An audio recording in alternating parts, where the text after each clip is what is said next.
De hoje, primeiro, para mais uma vez reafirmar aqui a nossa preocupação com os acontecimentos do estado de Pernambuco nesses últimos dias, onde uma quantidade imensa de chuvas estão atingindo as mesmas regiões que há 10 meses atrás sofreram fortemente com as precipitações e que geraram um quadro profundamente desolador.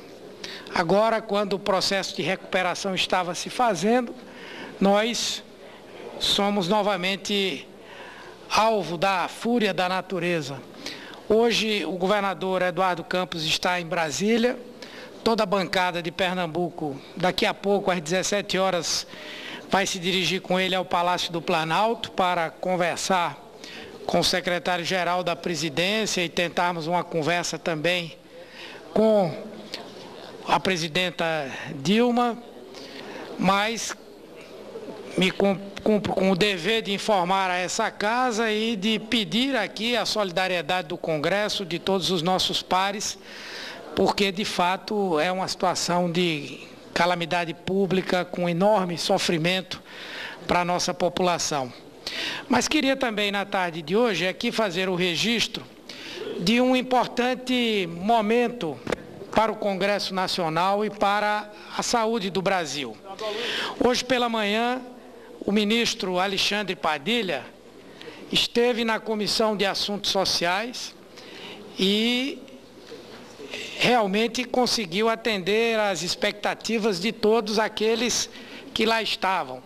Não somente pelo seu preparo, pela sua capacidade de articulação política, mas principalmente por ter dado uma demonstração clara de que tem um projeto bastante definido, tem objetivos estratégicos bastante claros e fortemente fundamentados na realidade da saúde do nosso país. Particularmente eu, que fui ministro da Saúde, conheço a complexidade do trabalho naquela pasta, senti bastante segurança por parte dele e, acima de tudo, segurança também em relação aos objetivos estratégicos que vem buscando cumprir. Lá foram elencados vários pontos onde nós pudemos identificar realmente tudo aquilo que o Sistema Único de Saúde precisa para avançar, para evoluir, tem sido objeto dessas preocupações que o ministro Alexandre Padilha nos trouxe.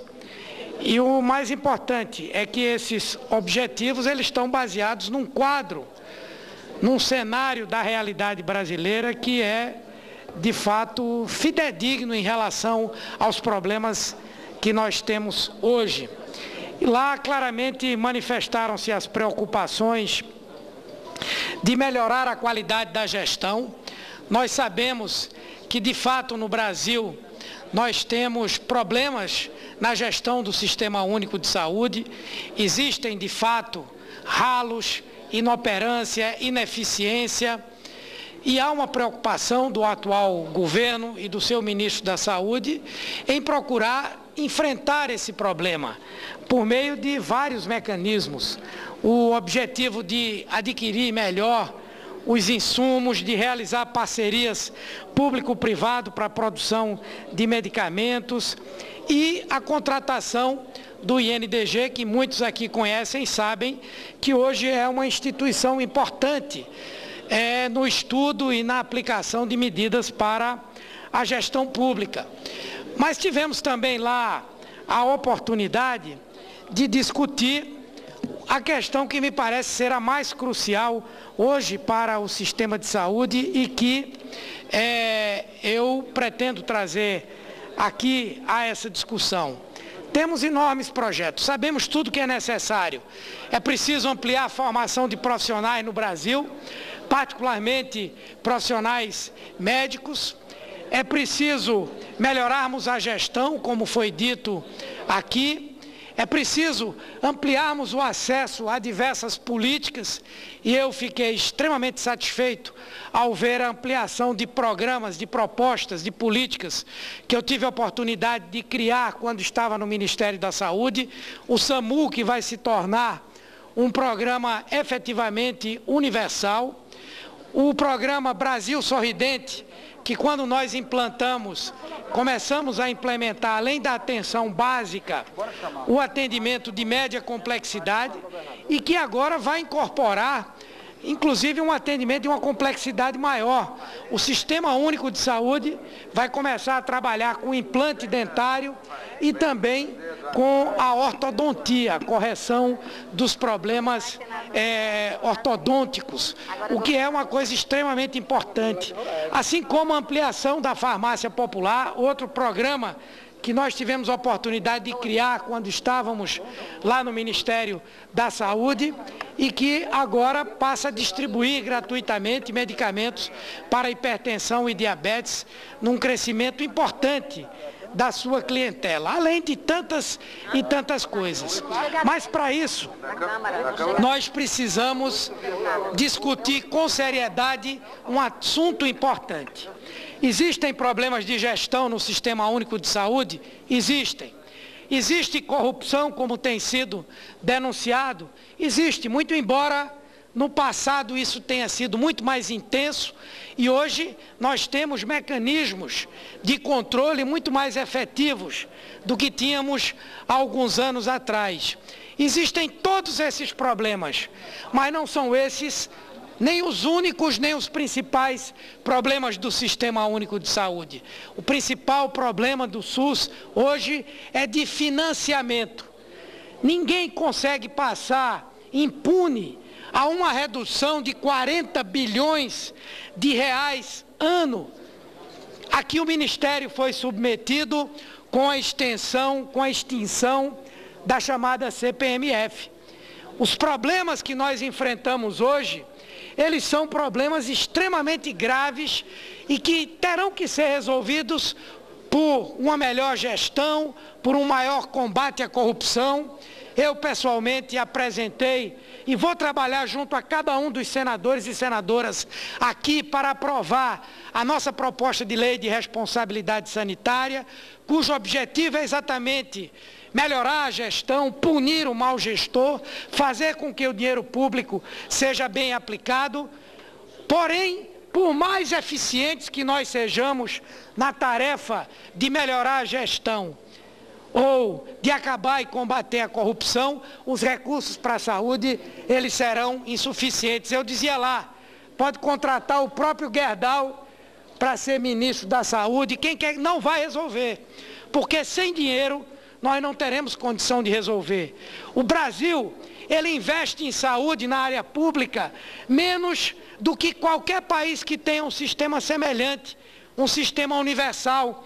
Enquanto países que têm sistemas universais, como Canadá, Espanha, Portugal, etc., todos eles com menos habitantes do que nós, não gastam menos de 70% do gasto total em saúde com recurso público.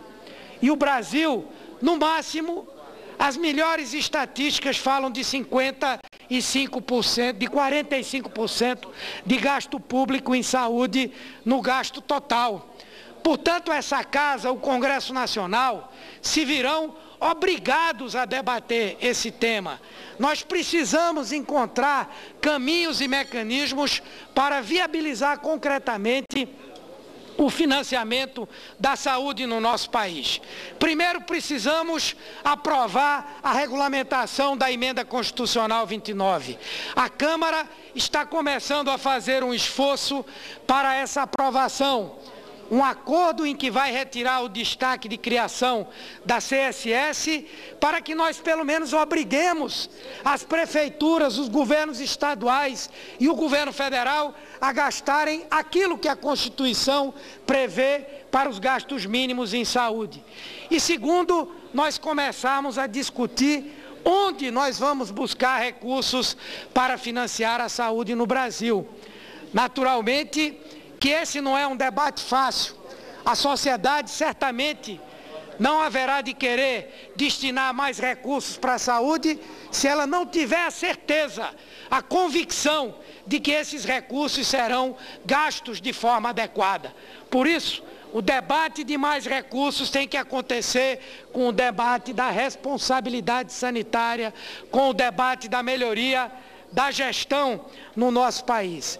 E isso é algo que faz parte da plena consciência que o ministro Padilha e que o governo da presidente Dilma têm em relação ao tema da saúde. E nós aqui no Senado Federal temos a possibilidade, a oportunidade e, acima de tudo, a necessidade de cobrarmos essa tramitação mais rápida na Câmara da emenda 29, da regulamentação, e assim que para aqui voltar essa proposta, nós rapidamente votarmos e podermos pelo menos definir o que são ações e serviços de saúde, impedindo que governos estaduais ou prefeituras ou até mesmo o governo federal incluam como ações de saúde coisas que efetivamente não deveriam ser pagas pelo SUS, deveriam ser garantidas pelo Estado, mas não pagas pelo SUS. Saneamento básico é uma ação importante que influi na saúde, mas não pode ser financiado com recursos da saúde. Nutrição, Bolsa Família, ações assistenciais interferem na melhoria das condições de saúde, mas não são ações de saúde. Pagamento de plano de saúde de funcionário público é importante, mas o sistema de saúde dos funcionários públicos não atende a toda a população. E por último, uma ação fundamental é nós transformarmos num processo justo a relação perversa que hoje existe entre o setor público e o setor privado. O setor público gasta pouco, mas ainda subsidia, direta e indiretamente, o setor privado. Diretamente quando permite que as pessoas que têm seu plano de saúde possam abater integralmente o gasto com atenção à saúde suplementar. E indiretamente quando o SUS atende exatamente aquelas coberturas de mais alta complexidade, mais caras, que o setor privado não faz. Então, por isso, nós precisamos estabelecer um sistema de vasos comunicantes, mas que a comunicação não seja para drenar do público para o privado. Nós temos hoje gargalos no setor público, na área emergencial, no atendimento ambulatorial especializado, na área da internação clínica e, por que não, nós temos da parte do setor suplementar, vou concluir, senhor presidente, nós temos da parte do setor suplementar a possibilidade de atender essa demanda. Se os segurados do setor suplementar estão todos agora se vacinando contra a gripe com recursos financiados pelo setor público, que fazem transplante cardíaco com recursos do setor público, que têm acesso a medicamentos de alto custo com recursos do setor público, e por que não nós aprimorarmos a nossa legislação e fazermos como em outros países, onde há uma complementariedade desse sistema, esses setores, e não esse parasitismo que existe hoje no nosso país do setor privado em relação ao setor público. Pois bem, senhor presidente, era o que eu tinha a dizer, ressaltando aqui o nosso orgulho por termos um ministro da Saúde tão bem preparado e que, sem dúvida, haverá de fazer uma grande revolução na saúde do nosso país. Muito obrigado.